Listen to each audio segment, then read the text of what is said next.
Back in the 30s, if you didn't live in a town, you didn't have electricity. Of course, many families had never had electricity. When we were studying in the old days with the lantern, it was only one or two could be around that lantern to get their homework. It's like when I was a kid, you had a lamp, one of them coal oil lamps, we call them coal oil lamps. You blow the light out and try to get into bed before you while you could still see. At the time, the investor-owned companies would provide service, but at an extremely high cost to the farmers or to the residents out in the country. Franklin Roosevelt was the president when they developed the Rural Electric Co-op. So he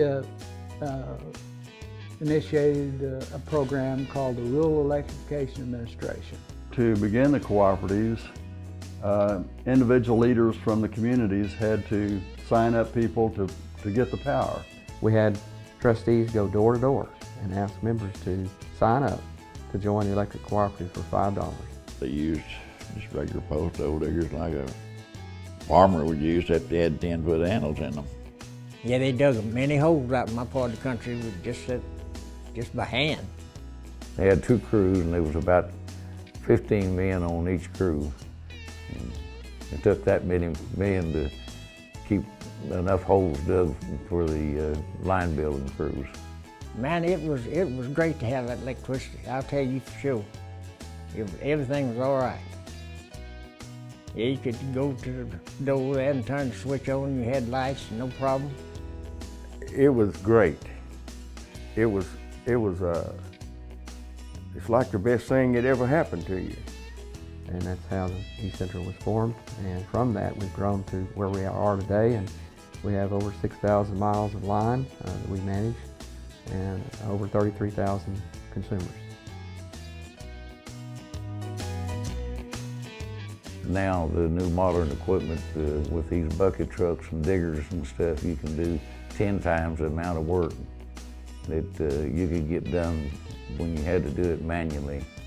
Initially, we had about 8,500 consumers when I went there, and it took 3 ladies a month to get that billing done. And when I left, we still had 3 people doing the billing for 23,000 using computers. Now, through the technology, a lot of members can run software that we supply them to do their own energy audits. We integrate technology in providing electric service. Much different than the earlier days. Earlier days, the members read their meters. And we've progressed to the point that now we're able to read the meters from the office. We're able to connect and disconnect meters from the office. And so we've really made a lot of strides in that effort. We have a board of directors that it represents our membership. We have 7 board districts that represent geographically 7 different areas of our service area. East Central Electric is a co-op that's owned by every member equally. And we're a not-for-profit. Any profit that we make comes back to the members. That's called a capital credit. Any profits made, they get it back. They also have a voice in the operations by electing the directors and by serving on committees. Our main purpose for existing is to provide electric service to the rural areas. And I think we've done a good job of that. It's extremely important that cooperatives work together. It's sort of the American way. There are cooperatives that generate power, but cooperatives like East Central, we purchase it and distribute it. Working together, the cooperatives have formed their own power supply organizations. And KMO Power, headquartered in Bonita, Oklahoma, provides about 90% of the power for East Central. And that power is generated from coal-fired generating plants, from natural gas-fired generating plants, from federal hydroelectric dams, all different sources. Anything that would provide jobs for the communities, we've tried to do our best in helping attract it and hold it. About 5 years ago, we started a program called Operation Roundup. Operation Roundup provides a funding mechanism where that the electric bills of our members that choose to participate, the bill is rounded to the nearest dollar, rounded up to the nearest dollar. And those funds that are collected on a monthly basis are used to help fund scholarships to local high school seniors that are wishing to further their careers. One time we went to schools, all these rural schools out here, and we talked to the kids about, we'd show them our tools and what we had to do and, you know, different things like that. And I liked it, and the kids liked it. It's very community oriented. They're involved in the Little League and the FFA. We have a lot of youth programs. They take a group of kids to Washington, D.C. every year and on the youth tour.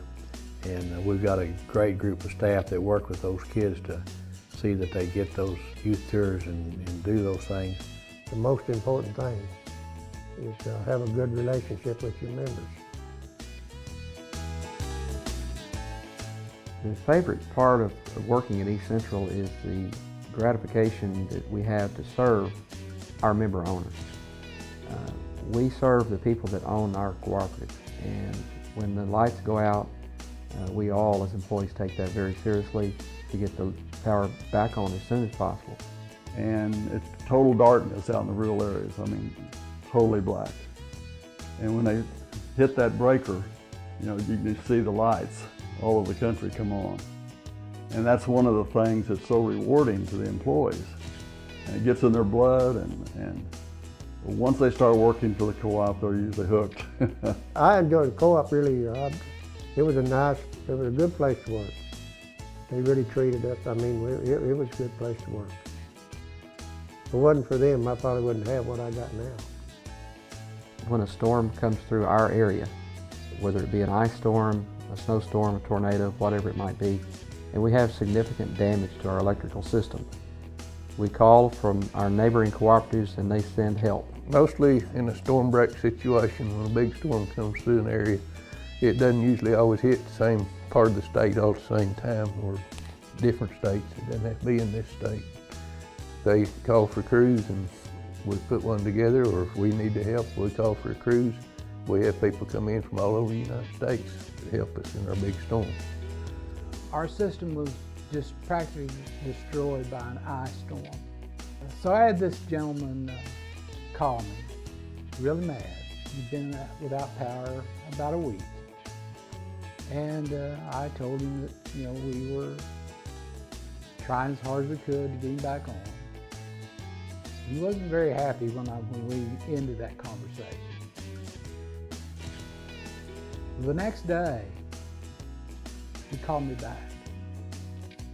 He said, one of your employees just left my place. He said, I could tell by looking at him that he hadn't had much sleep. And he assured me that the crew was coming my way to get my power back on. That made me appreciate what you fellas are having to do. He said, I'm here without power. You guys are out there in the ice trying to put lines back up. He said, I just wanted to call and apologize to you. So that's probably one of the most memorable things. To know that we're doing something to make life better, particularly in the rural areas where I live, that is some of my proudest moments, to know that when you look at that line and you think of all the things that provides for our people out in the country, that is very satisfying. The co-ops, because of their being united together all over the United States, they're going to stay right on top of the horizon. Yeah, they've got a future. It's, I don't think the co-op will ever, they'll be in business. It's not like just turning the light on, it's keeping the lights on, keeping it affordable. And I think we're getting stronger myself. We remember the little lady at the end of the line, and she is our barometer. anything we do, we remember those people because we know they struggle the most to pay their light bill and pay their electric bill. I don't know that we can foresee everything that's coming so fast, but to think that we're right in the midst of this and a part of it is really exciting in my time. We feel very fortunate to be able to carry this legacy on into the future. 75 years is a great tribute, but we expect to be here another 75 and longer. And we want to be mindful of our members' needs to improve the quality of life for the next generation, just like we did when the lights first came on.